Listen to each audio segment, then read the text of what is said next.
дар сохторҳои энергетикӣ мамлакат тамоми корҳои таъмирӣ ва тадбирҳои назоративу профилактикӣ ба анҷом расонида шуд. Аз санаи 10 декабри соли 2020 интиқоли нерӯи барқ дар кишвар пурра ҷорӣ гардид. Ҷумабой Воҳидов, муовини сармуҳандиси шабакаҳои шаҳрии Хуҷанд, зимни суҳбат ба истифодабарандагони нерӯи барқ муроҷиат намуда таъкид дошт, ки истифодаи самараноки нерӯи барқ кафили ба таври доимӣ таъмин шудани аҳолӣ бо нерӯи барқ мебошад.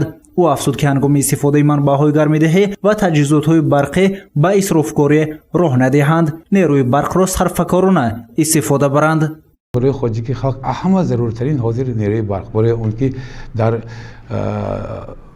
منطقه های ما نظر است که گازی طبیعی نیست است. خانه ها رو گرم کردن در کار، خوراک پختن در کار، روشنایی در کار، چای موندن در کار، تیفال کار میکند، خلدینی کار میکند، این طرف به درجمال کردن در کار. اگر ما همکاری کردن رو پرسید استاد باشیم، من میخواهم که پای در پای ما کار فرماییم. یک باره نیروی برق رو بسیار استفاده نبریم.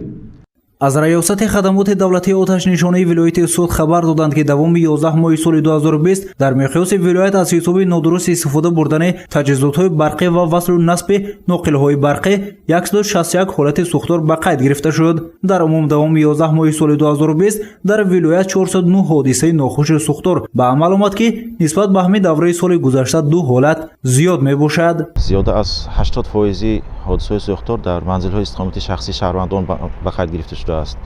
57 حادثه ها با سبب بی‌نظارت گذاشتن تجهیزات‌های برقی و گازی به قید گرفته شده است.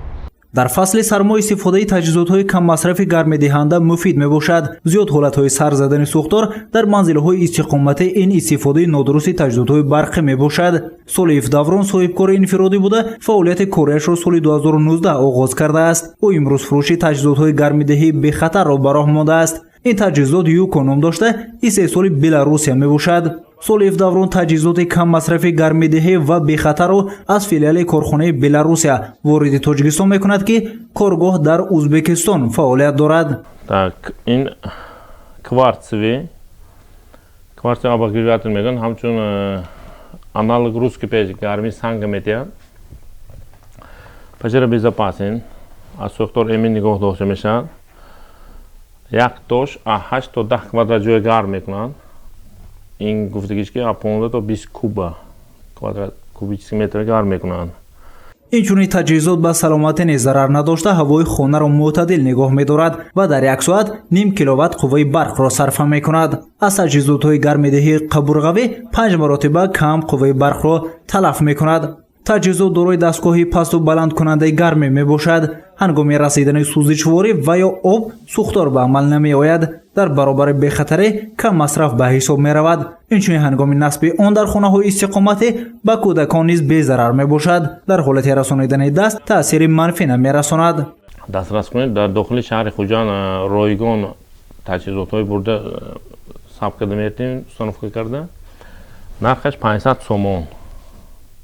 داخل شهر خوجان بی پول رایگان رفته مونده میتونیم به خانه ها. واردات تجهیزات مذکور به تاجیکستان سال جاری به راه مانده شده الکی در اکثریت کارخانه و خانه های استقامتی وصل و نصب شده است. مهلت استفاده برای تجهیزات 25 سال مقرر شده که فعالیت آن 5 سال می باشد. صاحبکار انفرادی نقشه دارد که در آینده فیلیال کارخانه بلاروسی را در تاجیکستان به راه ماند. صاحبکار تصمیم گرفته است در عرفه سال نو میلادی به عائله‌های کم بضاعت معیوب داشته تجهیزات کم مصرف یوکو را رایگان تقدیم نموده وصل و نصب نماید. سراغ برای مراجعت مرکز شهر خوجند کوچه فردوسی 117 روبروی مهمانخانه توحید می باشد. گزارش سید مختار سیدانور، نعیم جان ایوب و نسیم جان رحیموف برای برنامه اطلاعاتی خبر.